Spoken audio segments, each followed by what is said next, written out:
Hi everyone. In this video, I will be giving a demonstration of the chi-square test of association, also referred to as the chi-square test of independence, for a 2x4 contingency table. And we're going to be using IBM SPSS to carry out our analysis. So before I get started, I do want to mention that underneath the video description, you'll find a link to the SPSS data file that you see on your screen, so you can download a copy of the data to follow along. So the chi-square test of association can be used to test relationships among categorical variables. And typically in applied research, you'll see the test used to examine the relationship between two categorical variables at a time. So what you see on your screen with this data set, basically you have two variables right here. Both of these are categorical variables, and each row within the data set represents a given case. So each case in our data set has a value on each variable. So imagine that the data in this data set are coming from a set of college students. So in fact, 60 college students, in fact. So each row would represent a given college student with, say, their responses to questions involving their education level and their preference for voting. So in our data set, the education level variable, we have values of 1, 2, 3, and 4 showing up in our spreadsheet right here. These are associated with freshman, sophomore, junior, and senior. Okay, so those are the labels that would be associated with each of our values. And if you go under variable view right here, you can see that we have each of these numeric values has their associated label with them. For the voting preference variable right here, we have a value of 1 that signifies a preference for candidate A, and a value of 2 signifies a preference for candidate B. So again, if we go under a variable view, you can see those labels associated with our two values. So for our test, basically the null hypothesis when we're carrying out our chi-square test of association, kind of generally speaking, is that there is no relationship between our two categorical variables. On the other hand, the alternative hypothesis would be that there is a relationship between our two variables. So we want to test whether there is a relationship between these two variables. So what we're going to do is we're going to carry out our test by going to Analyze, Descriptive Statistics, and then go down to Crosstabs. So we're going to click on that, and then we move one variable to the columns box. We're going to move education level to the columns box, and voting preference to the rows box. Next, we'll click on Statistics, and we're going to select chi-square and phi and Kramer's V. So the chi-square test is what is used to formally test whether there's an association between our two variables. So it's just going to, the output for that is just going to provide, is basically going to be a significance test. The phi and Kramer's V, these are effect size measures, and these are used to, provide some gauge for deciding how large of an effect or how large of a relationship that we're observing happens to be. So just keep in mind that the chi-square output is essentially the test, and we're testing whether there's a relationship. Phi and Kramer's V are effect size measures to talk about the magnitude of the relationship. So next we'll click on Continue and click on Cells. So one of the things that we're going to be looking at as we talk through our output, we're not only going to be talking through the chi-square test and effect size, but we're also going to be looking at the contingency table as well. So the contingency table, by the way, the dimensions of it is going to be equal to the number of rows in our data times or by the number of columns in our data. So as I said before, we're essentially going to be analyzing a 2x4 contingency table. So that means that we're going to have 2 rows representing 2 levels of the first variable, 2 columns representing 4 levels of the second variable. So the voting preference variable, that's our row variable, and there are 2 levels, candidate A or B. The column variable is education level. There are 4 levels, freshmen, sophomores, juniors, and seniors. So we want to not only just talk about the test results itself, but we also want to be able to communicate about what what we're observing in our contingency table. So this is where, when we go to the crosstabs cell display right here, we can ask for information associated with the contingency table. So right now, by default, we have observed counts that are selected. We're going to click on expected counts, and then for percentages, we'll select column percentages, and we'll go ahead and select total right here as well. For residuals, we'll select standardized residuals, and then we'll click on continue and then on OK to get our output. So now you can see that we have our output in the form of, first, we have a contingency table. This is the first part of our output below the case processing summary. Then you have the chi-square test in the next section of output, and then following that up with the symmetric measures that contains the phi and Kramer's V. So in terms of talking through our results, we're going to start off by just discussing the contingency table. So looking at our contingency table, the first thing I want to draw your attention to is are the counts. And so you can see that we have counts associated with each row. So I'm going to focus in on the row counts right now. So the first row in our data set, we had 24 observations, 24 students that had indicated a preference for candidate A, and we were ignoring their education level. We had 36 students that indicated a preference for candidate B. So again, we're ignoring education level. And you can see that it is broken out in terms of counts by education level. If we sum across the rows right here, we get the 24 and the 36. So the next thing I'll draw your attention to is the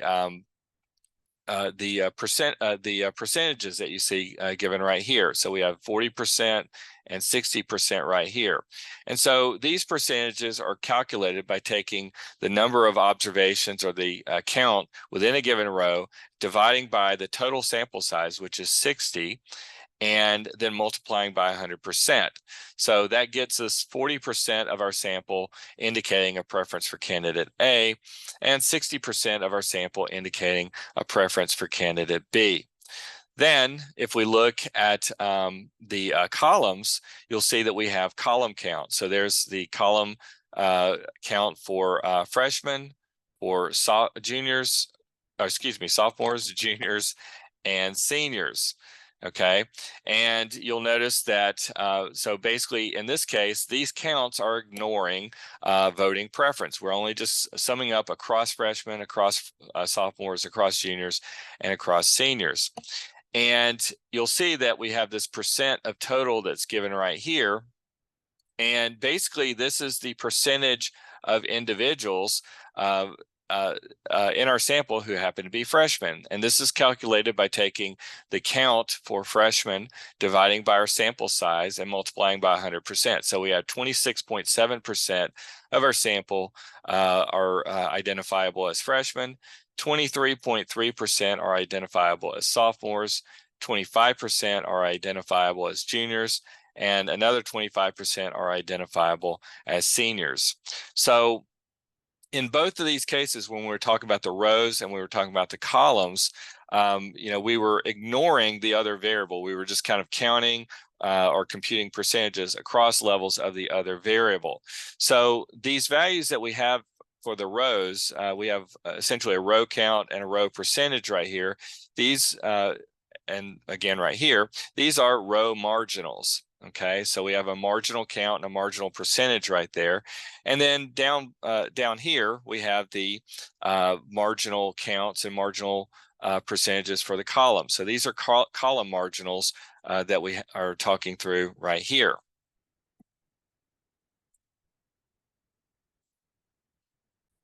Okay, so the next thing that I want to draw your attention to are the cells. So as I said before, the dimensions of our table is a 2 by 4 contingency table. So basically what that translates into, because we have 2 levels of one variable and 4 levels of the other variable, then that gives us 8 cells within our in our contingency table. So each cell represents the intersection between the education level and candidate preference. So in the first cell, you'll see that we have an observed count, a frequency count of 11.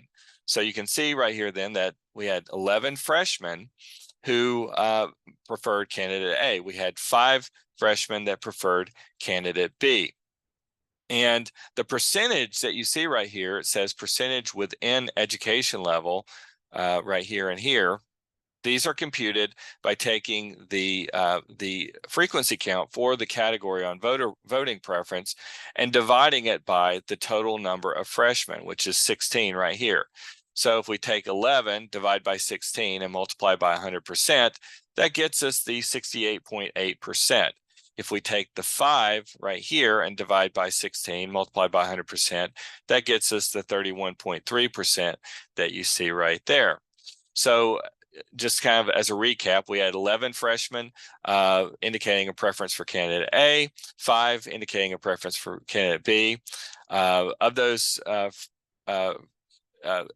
of our freshmen, we had 68.8% that were indicating A, 31.3% that were indicating B. If we look at sophomores, we had 6 sophomores that indicated a preference for candidate A, and that constitutes 42.9% of the sophomores in our sample.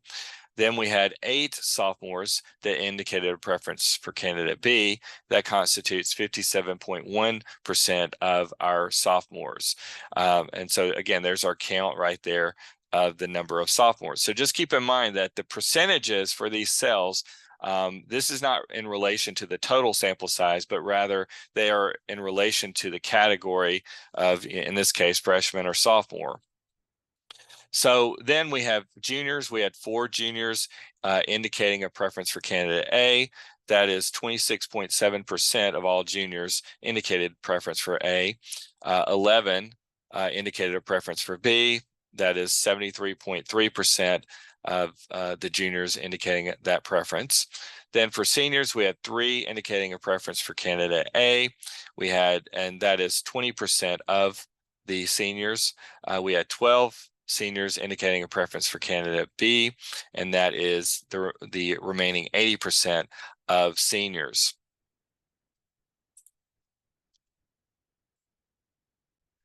And in case you're curious, the percentage of total for each cell, right here, the 18.3, this is basically computed by taking the number of freshmen in that cell and dividing by the total sample size, multiplied by 100%. So that's 18.3% of our total sample were identifiable as freshmen who preferred candidate A. 10% were sophomores who preferred candidate A, and so forth.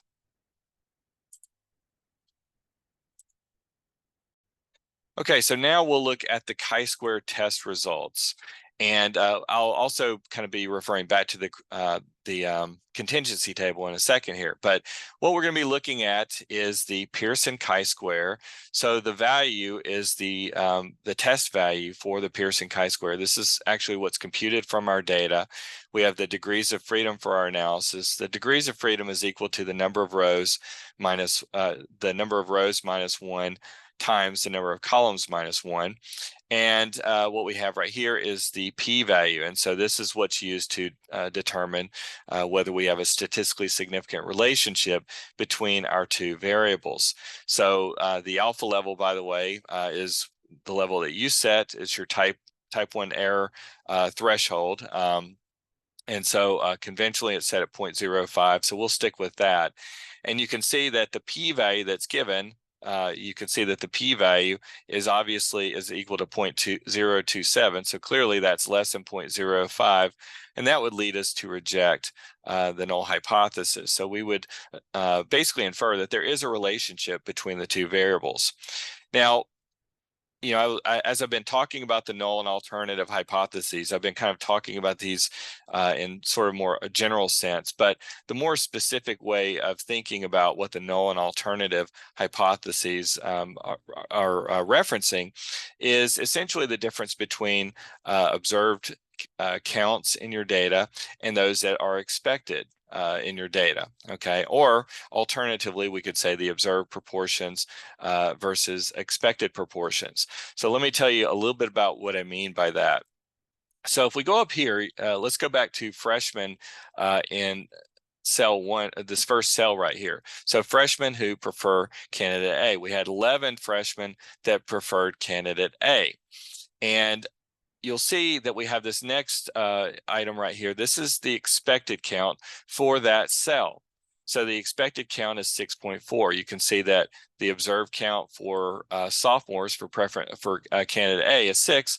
The expected is 5.6. And you can see that every cell has an observed count and an expected count.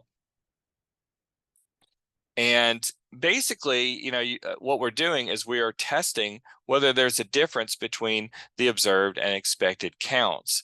And the idea is that if there is a difference, overall difference between the observed and expected counts, then that is kind of the manifestation of the relationship between our two variables. Now, you might be asking yourself, well, where does this expected count come from?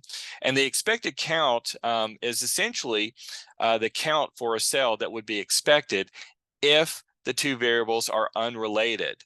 So let me say that again. The expected count is the count for a cell under the assumption that there's no relationship between the two variables. So as you can see, if we have a discrepancy between the observed count and the expected under the assumption that there's no relationship, then that would signify that there's a relationship between the two variables. So that's what the chi-square test is essentially testing right there. And so if we find significance, we're essentially saying that there's a difference between the counts that are observed in our data, in our cells, and those that are expected under the assumption that there's no relationship between our two variables. Similarly, we could also talk about the null and alternative hypotheses using percentages. So the percentages that you see associated with these cells right here, these are the observed percentages. Okay, now what you don't see in this table is are the percentages that would be expected, but these can be computed. And so another way of talking about the null hypothesis is that there's no difference between the observed percentages and expected percentages. The alternative being that there is a difference between those that are observed and those that are expected. So let's now move on down to the symmetric measures, and we're going to be focusing our attention on Kramer's V right here. You'll notice that phi and Kramer's V, they both have the same value right here, but they'll differ in higher dimensional tables where you don't have at least one variable that has only two levels to it. So anyway, so we're just going to focus in on reporting on Kramer's V. And as an effect size measure, it's bounded at 0, goes to 1. And the basic idea in terms of making a determination about the magnitude of the relationship is that we can find statistical significance up here just by if we had a large enough sample size. So it's the same logic of talking about effect size applies in the context of the chi-square test, and that is that essentially larger sample sizes translates into more power translates into a greater probability of rejecting the null, but rejecting the null doesn't necessarily tell us anything about the magnitude of the relationship between our two variables. So we want to look at the effect size in order to make it some statement about the size of the relationship that we're looking at. So we're going to use Cohen's. I'll just say Cohen's 1988 standards for judging small, medium, and large effects in the context of the chi-square test of association. And so a value of around 0.10 would signify a small effect or a small relationship. 0.30 would signify a medium relationship. a value of a 0.5 or larger would signify a large relationship. So as you can see right here, we had Kramer's V equal to 0.391, which clearly puts us between a medium and a large effect. So if you're writing up your test results, or if we're writing these results up, we would say that we have found a statistically significant relationship between education level and voting preference, and describe the magnitude of the relationship as falling between medium and large. Some authors, kind of will kind of hedge their bets a little bit and say, it's fairly it's fairly large, or something like that. But those are, that's just kind of up to the author in terms of describing the magnitude of the relationship. But these are kind of like sort of benchmarks, if you will, for what might be considered small, medium, and large. So at this point, I want to now draw your attention to something else in our contingency table. You'll see that we have standardized residuals. So for each cell, there is a standardized residual.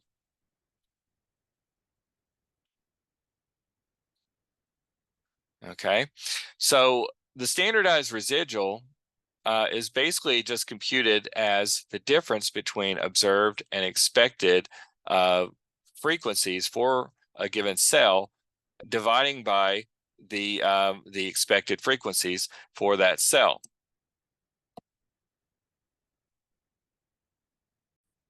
So as you're looking at the little formula here, I'll kind of make this a little bit better looking E right there.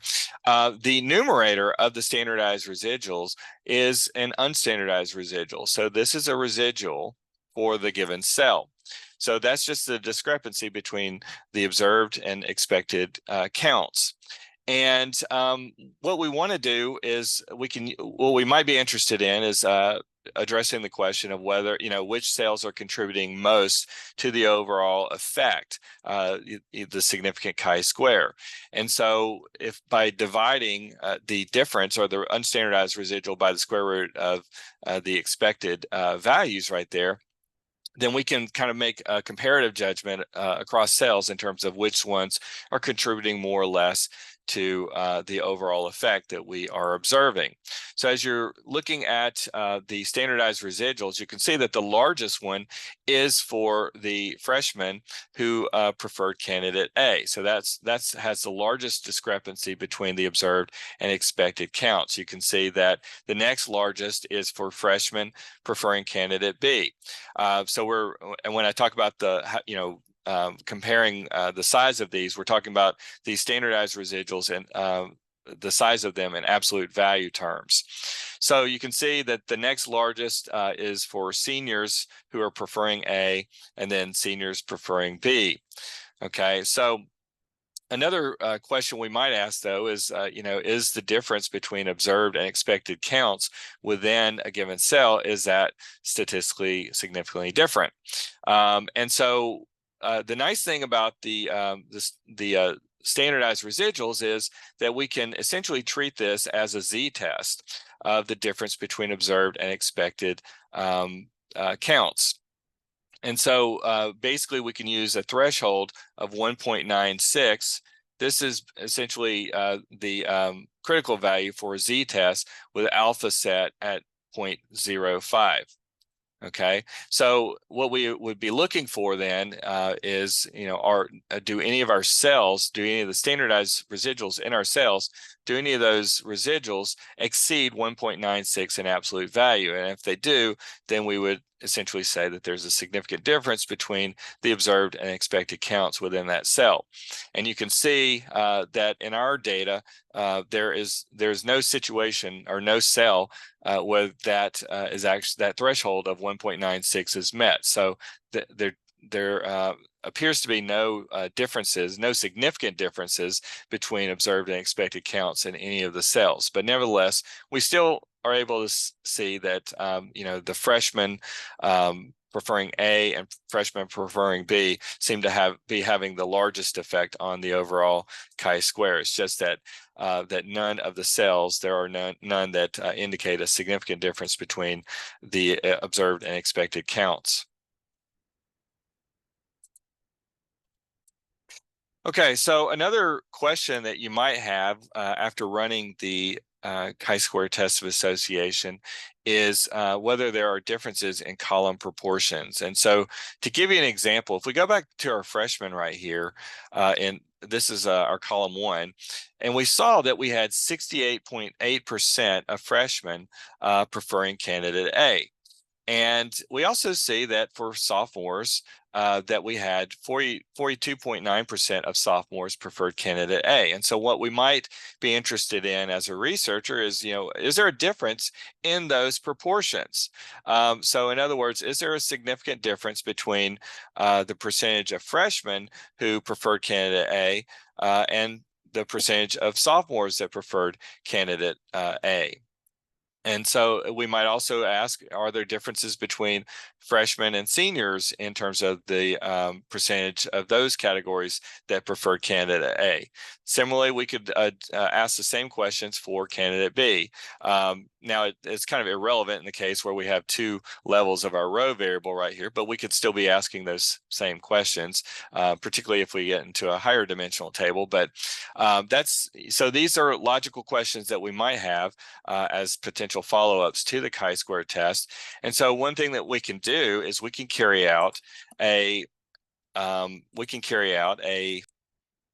test of the independent samples. So to show you where that would be located, we would go to, let me kind of clear this off a bit. We also are having a nice little storm outside, so hopefully it's not being picked up on my microphone.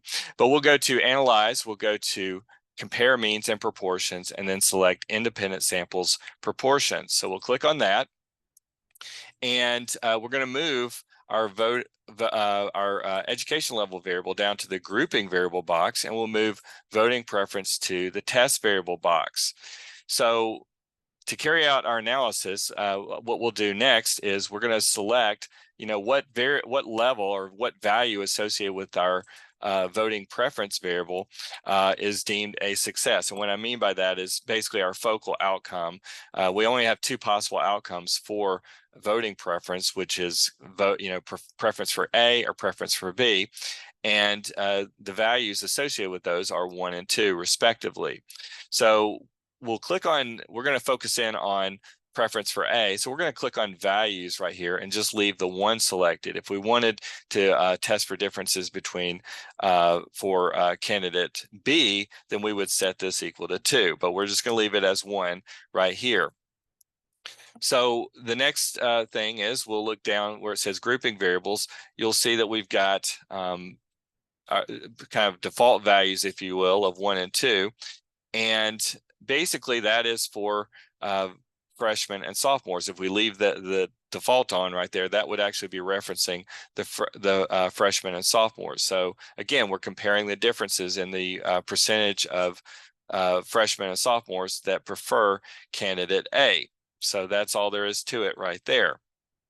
But if we want to make other comparisons, then we have to change those numbers to reflect the different categories for our education level variable. And just kind of keep in mind that basically, in this process, education level, you can kind of treat this as your independent variable, variable X, and your voting preference variable as dependent variable or variable Y. So we'll go ahead and click on OK and generate our output. And so in our output, you'll see that we've got, I'm going to go all the way down here to the bottom. It says differences in proportions. So the 0.259 that you see that's printed out is essentially, if we go back to our table up here, that is essentially equal to the proportion of freshmen preferring candidate A, which is 0.688. And so this right here, if you multiply the proportion by 100%, that's why it's expressed as a percentage here. And then sophomores, you can see the percentage is 0.429. So expressed as a proportion is 0.429. So if I take the 0.688 and subtract 0.429 from that, then that produces the difference that you see in our output below. So that's the difference right there between those proportions. And you can see that we have our significance tests, our p-values that are given. For the two-sided p-value, you can see that it's 0.153, which is clearly larger than the conventional 0.05 for alpha. So in that case, we would say that there's no significant difference in the percentage or proportion of freshmen that prefer candidate A and the proportion of sophomores that prefer candidate A. Okay, so now let's say that we want to compare freshmen and seniors. So what we can do is we'll go back to compare means and proportions, click on independent samples proportions, and we'll leave the first value the same, and we'll change the second value for kind of group 2. We'll change it to 4 because that's the value associated with the seniors. So we'll click on OK and generate our output. And so now you can see that the difference in proportions is 0.488, and the p-value is clearly less than 0.05, leading us to reject the null being that there's no difference in the proportions. And so this leads us to reject the null and infer that there is a difference in those proportions. Remember too that the difference in proportions of the 0.488 is just computed by taking the difference in the proportions that you see in our column. So that's just basically taking, it's essentially 0.688 minus 0.2 right there. That gets you the 0.488. And one last comparison I'll make just for to continue the demonstration is comparing the percentage of juniors preferring candidate A to the percentage of seniors preferring candidate A. So if we look right here in our table, we had 26.7% of the juniors prefer candidate A, 20% of seniors. So again, the difference will be expressed as a difference in proportions in the table. Let's go ahead and compute that. So we'll go down to Analyze. We'll go to Compare Means and Proportions, Independent Samples Proportions. Let me get rid of that drawing there. And we'll convert this to group 3 versus group 4. So remember, juniors were coded with a value with 3 and seniors with a 4. So if we click on OK, then you can see that now the difference in proportions is 0.067. And you can see that there's no difference between those two groups in terms of the proportions that prefer candidate A. I'll also mention too that since our row variable has just 2 levels associated with it, our voting preference has 2 levels associated with it. If we were to go to the second row and then do the same comparisons with candidate B, we would end up with the same results as with candidate A. And I'll just kind of quickly demonstrate that just so you know that you don't have to report every single difference in both rows because the differences in one row are going to be the same as the differences in the other row. So if we go back, let's just go back to comparing freshmen versus sophomores. For candidate A, we'll just kind of replay that. So again, this value is set for 1. We'll click on OK. The difference is 0.259. The p-value is 0.153. If we change this up a little bit, and select 2 for our success outcome for voting preference, that's candidate B, click on OK, you can see that the difference is just opposite in sign. So you can see that the first difference was 0.259. The second, the difference we just computed is negative 0.259. There's our p-value, 0.153, 0.153. So basically, it's just the same test in this case. Now, obviously, if we included a row variable that had more than three levels to it, then in that case, that wouldn't hold. But this was just something I thought I would bring up in the context of our discussion here.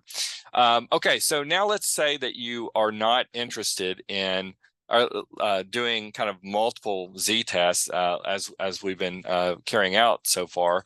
One thing that you can do, an option in SPSS, is if you go under cells, click on compare column proportions. So if we click on continue and then on OK, you'll see that now we get with our in the count output, you'll see that we have these subscripts. There's AB right here, B, and B right there. And so those subscripts, if we want to kind of a shorthand for talking about which column proportions are different from each other, we basically are just looking for whether two different columns have the same subscript or different subscripts. If two columns have the same subscript, then there's no difference in the percentages or proportions. Whereas if they don't have the same subscript, then there is a difference. And so these are basically those z-tests that we were just carrying out. It's just that it's not very explicit in the output. So there you go. So as you can see right here, we had let me kind of highlight this. Let me just draw this back in. You can see that freshmen preferring A versus sophomore preferring A, and you can see that both of them have the A subscript. Freshmen preferring candidate A versus seniors preferring candidate A, you can see that we have an A subscript for freshmen and a B subscript for seniors. So that means that there's a difference between those two categories in the percentages of those groups that prefer candidate A. The other thing I will mention too is that if you run the analysis, you can also ask for, when you're carrying out those z-tests, you can also ask for Bonferroni adjusted p-values, which will make those tests a little bit more conservative. So at any rate, that's going to kind of wrap up this discussion. Hopefully you found this useful, and you guys have a great day.